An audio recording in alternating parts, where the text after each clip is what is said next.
I'm Samiee, Samiee, you can pronounce it however. I'm a painter and I do some other stuff related to painting. And I've studied in Tehran, Enschede and Amsterdam. And that's why I'm back here in Enschede for this show. So I started painting from, I think, very early age, but then at some point when I had to choose what I want to become, after some time of thinking about it, I realized painting is a thing I want to do. No matter what else I want to do painting to bind them together.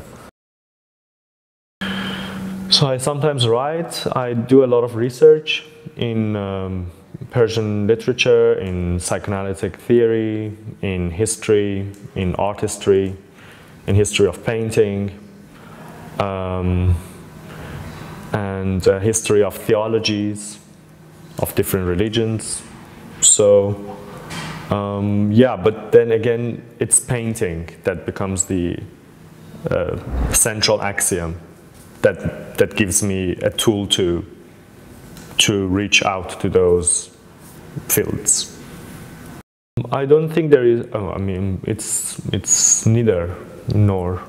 It's not, you definitely want to communicate with them, but then it's a poetic communication, so it's not like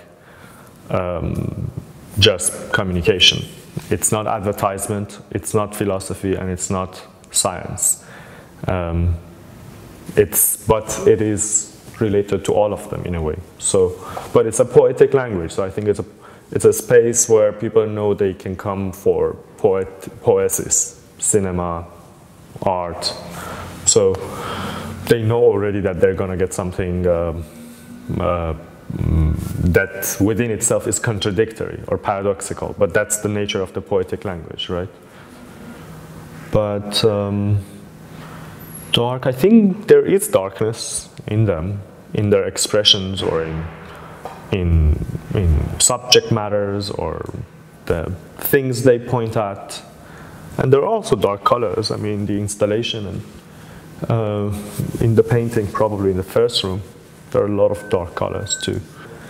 The situation the fish are situated is also not like all the fishes. The fish are either laying on the table or in the pot, or they are living and they're in the water, swimming. But these are standing upright on their mouths.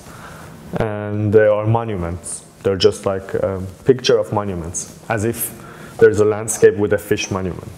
And I took it from very interesting paintings of still lifes by Filippo de Pisis from Bologna, which I saw in Florence a few years ago.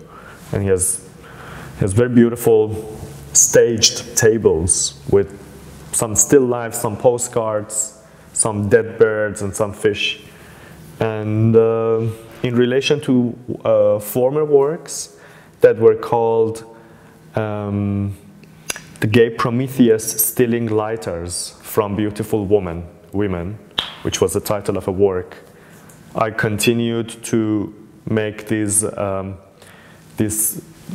fish from the paintings of Pisis, but then put up by Prometheus as monuments for a world that will never be, which is the name of the title. So yeah, there are thoughts and tryouts around these few continuous themes in a way. I started using some already made paintings for making an installation of paintings, which I think is again a sort of a painting, but it's definitely using the other ones. And then I think with to break away from the rectangular frame, there will be a way to change the rectangle or to use rectangles in different ways. That's why I think it went to different directions. It went to shaped canvases that you have there, or to use multiplicity of rectangles so that they can be producing a new frame, which is not just a singular rectangle, because it's this space of painting, right? And the most important thing that happens that then immediately you have these boxes that is logical consequence of what I just said, is that it grows in the space. It could be any other shape. It could be all the other shapes that you have in the other room. Or if I had more energy to build like weirder shapes of the couches that you saw, or these objects, it would not necessarily be these objects, but these are the most ready-made objects that are out there to get for me and to paint on, which still do the breaking away from the frame, because you cannot see the painting completely from one side. You have to move around it. And by moving around it, at every second you lose a view and you gain a new view. And I think that's very, that is indeed the most abstract way of breaking the frame, which I think is, in painting, very inspired by cinema. I mean, I made all the objects individually before. Of course, when I'm making it, it's in the same studio and I'm thinking about multiplicity of things, but then you also give up to have a final idea of what it will be like. So you limit yourself to every individual detail to make sense in a way until you will be happy with it, like any other painting. But then I bring them here, and according to what frame is given to us in this architecture, within this architecture, then I just do what I feel like fits most to optimize the message that we want to convey.